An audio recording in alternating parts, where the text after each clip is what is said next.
Halo Cendekia Iklim, selamat datang kembali di Econ Iklim Podcast oleh Climate Policy Initiative bersama saya Ira Purnomo.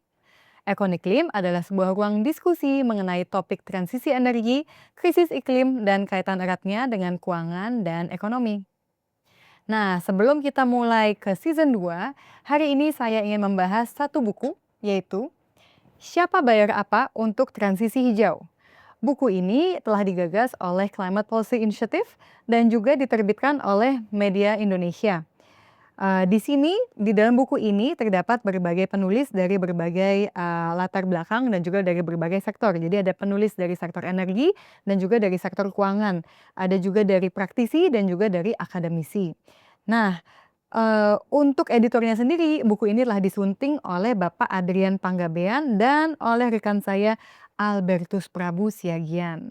Nah, untuk itu, hari ini saya telah mengundang Albertus Prabu Siagian, rekan saya, Ya. sebagai senior analyst di CPI dan juga ekonomi kita, yang juga sebagai co-editor dari buku Siapa Bayar Apa untuk Transisi Hijau. Hai Mas Prabu, apa kabar? Halo Mbak Ira, apa kabar? Baik, baik. Sehat ya? Iya, Oh, jadi, pertama-tama selamat ya atas penerbitan buku Siapa Bayar Apa untuk iya, Transisi Hijau yang telah diterbitkan pada bulan April tahun 2025 tahun lalu ya, Mas, ya? betul betul. Oke. Nah, ini untuk hari ini kita mau sharing sedikit yuk tentang buku ini ya. Jadi pertama, apa sih yang bikin, buku ini unik dibandingkan buku lain yang sejenisnya? Iya, menurut saya buku ini unik karena 2 elemen ya. Elemen pertama, buku ini, menggali isu transisi hijau, khususnya transisi energi, dari kacamata Indonesia. Artinya dari kemampuan Indonesia dan juga kepentingan Indonesia. Dan untuk itu di buku ini, kami membahas hal-hal seperti misalkan disparitas sosioekonomi di masyarakat, lalu kemudian kesenjangan antara kebutuhan pembiayaan transisi energi dan juga realita pembiayaannya, dan juga kesiapan swasta dan publik untuk membiayainya, dan beberapa hal lain yang bisa dibaca di buku ini. Baik. Lalu elemen kedua adalah karena buku ini melihat transisi energi dari perspektif yang lebih luas, misalkan dari aspek sejarah, teknologi, dan geopolitik. Dan ini penting karena selama ini aspek-aspek itu jarang dibahas. Baik, baik. Jadi ini menarik sekali ya. Jadi bukan hanya bicara soal energi atau pembiayaan, tapi benar-benar melihat transisi energi sebagai suatu isu yang lintas sektor ya, Mas, ya. Betul, Jadi kalau dilihat dari konteks Indonesia pun, pendekatan seperti ini tuh cukup penting karena realitasnya itu transisi energi itu, tidak bisa lepas dari dinamika sosial, ekonomi, dan bahkan geopolitik ya. Oke, nah apa pelajaran yang dapat dipetik dari analisa geopolitik dalam buku ini? iya, terima kasih, ini pertanyaan yang bagus ya. Jadi negara berkembang di dunia ini kan ada banyak ya, dan masing-masing punya tingkat ketertarikan yang berbeda-beda juga terhadap isu perubahan iklim.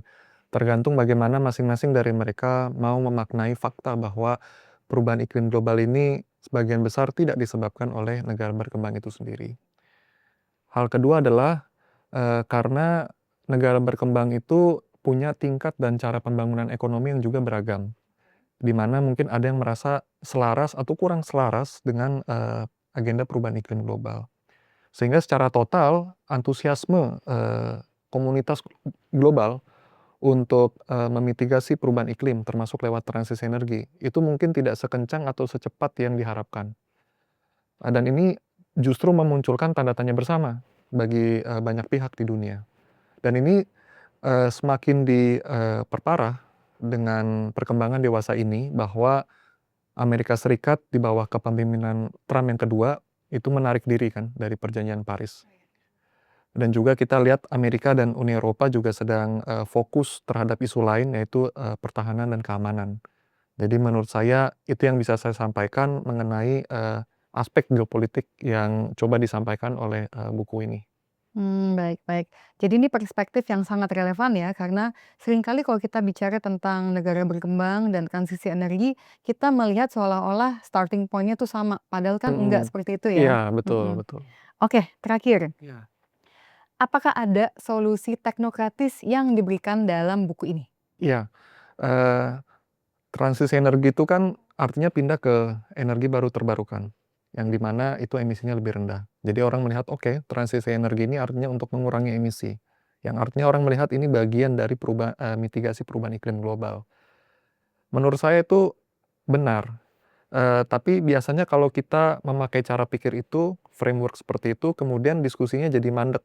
Karena kemudian nanti orang berpikir, "Ah, tapi kan, kami nggak ikut menyebabkan perubahan iklim," seperti itu.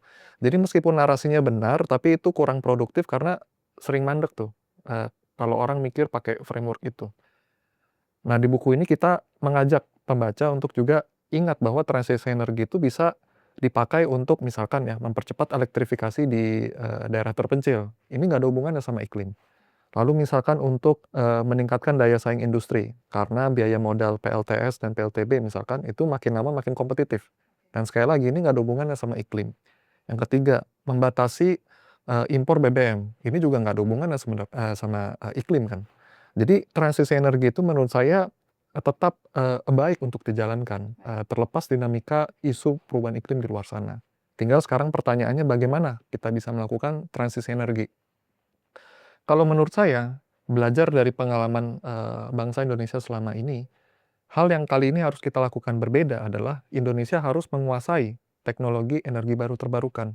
Karena dengan menguasai teknologi EBT, kita bisa memastikan bahwa ketika kita melakukan transisi energi, kita lebih banyak mengandalkan diri sendiri, sehingga kita lebih banyak menguntungkan diri sendiri juga. Nah itu.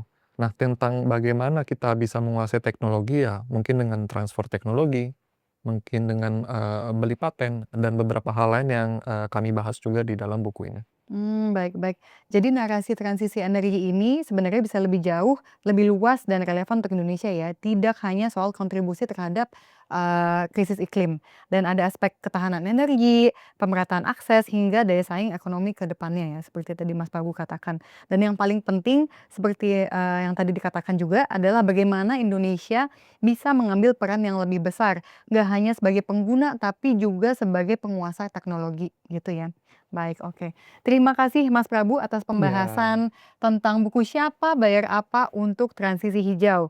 Nah, untuk teman-teman cendekia iklim yang ingin membaca, buku ini dapat diakses di website CPI dan harapan kami buku ini bisa menjadi referensi yang sangat komprehensif, tidak hanya dari sisi pembiayaan, tapi juga dari perspektif yang lebih dalam.